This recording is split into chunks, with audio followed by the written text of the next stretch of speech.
If you want to know I told my daughters, if you want to know what a man thinks, ask your dad. Ask your I have dad. nothing to gain by, I'm not trying, listen, I want to give you away, but I Come want to give you away to the to right the man. right God, to the So right I man. need to try him. John was at 1 John 4:1. It said, try the spirit by the spirit. I'm my Amen. daughter's protection. If you don't have a father, if you don't have brothers, people that are do you trust in the spirit, but you may have a leader. If you have an apostle, a moray, a teacher, trust those men that are spirit-led men in your life to run this dude through the ringer and try his spirit. Come. And I think our daughters, let me say this. I think our daughters are scared at times to bring them to us because they know how we are. Because I know how I am. You know, like my daughter, take for instance, she met a guy, she liked him. You met him. You know what I'm saying? Well, you weren't there that night. Well, you were there that night. We I think ran I this dude might through have the met grill. him. I don't know. You We at got the some bowling alley. nieces. Bowling And alley. the young dude, she called. I said, listen.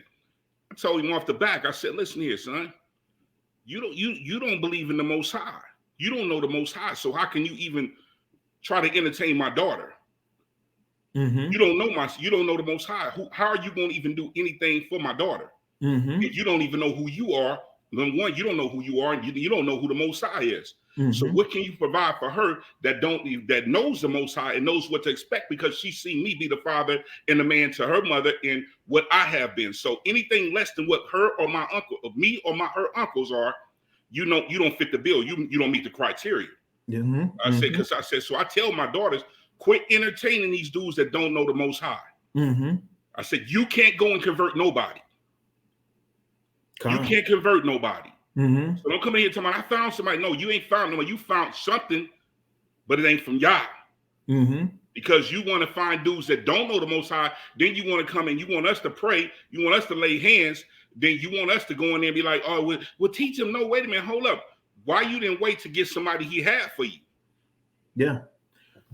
Or even still, and let me preface this. There is a grace, and what I mean by that is, we wasn't always in the truth or understanding this thing from a Hebraic standpoint. Yes, sir. Play that advocate. And so I'm like this: if the young man is willing to wait and learn, Mm-hmm. I'll be willing to walk him through that process. But if he's not thirsting and hungry, like I told my daughter, if you're leading him, that's out of order. Because you desire to be with him, that's out of order. Yes, My daughter should not have to lead a man to Christ. No, I get the introduction stage, but now if the young man is truly serious about the Most High, he's going to come through the proper channel or through the door. Every young man that my daughter has met that she's been interested in, she's led them or tried to lead them, but they still ain't coming through the door. So I'm sitting there, I'm like at the door, like I still ain't met him. Yeah, because I don't want you to bring him. I want him to bring you. Yeah, he got to knock. Come to the door. He got to knock. Yeah, he got to knock, man. Come on, man. What's up? Yeah. You know, but see that shows you the dudes you picking don't know the Most High. Don't know the Most High because there's order. There's order. He doesn't know that he needs to come to the Father. And I understand that we're reestablishing our heritage. I understand that. But there are some that are training up men, that have men, that are training up children, training up their girls, training up their boys. You know, shout out to people. Shout out to my man Benaiah Israel. I love the way he's training his daughters. You know what I'm saying? How he's, you know what I'm saying? The way he's doing what he's doing with his girls. You know what I'm saying? You got Ayob and them that's doing their thing down in the house Ayob that are training up their daughters. And they love the Most High, and they're dedicating their lives to the Most High and being in preparation for that man. Right. You know, and it takes something at home. Yeah. It takes it at home. You know what I'm saying? That strong woman at home, that's Sarah at home. That Sarah at home is needed. Yes, sir. To put to put what's in her that was naturally giving her from the garden to be and to raise a family and to be what she needs to be for the family. Go ahead. It's interesting that you bring that up. I want to hit this question, but I want to kind of land back on what you're saying.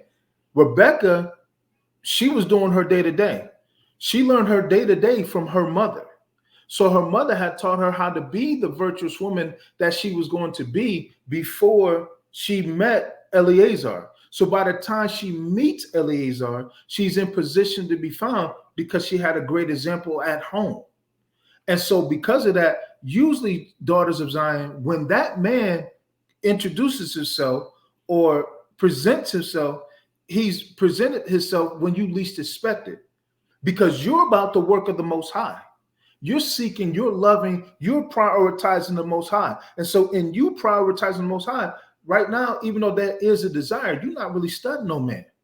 But a godly man will recognize the virtue in you, and he'll value that thing in you, and that will attract him to you. His eyes will become open.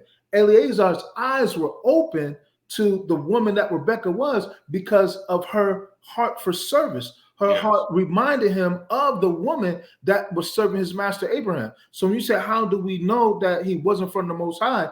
Again, First John 4:1 say, try the spirit by the spirit.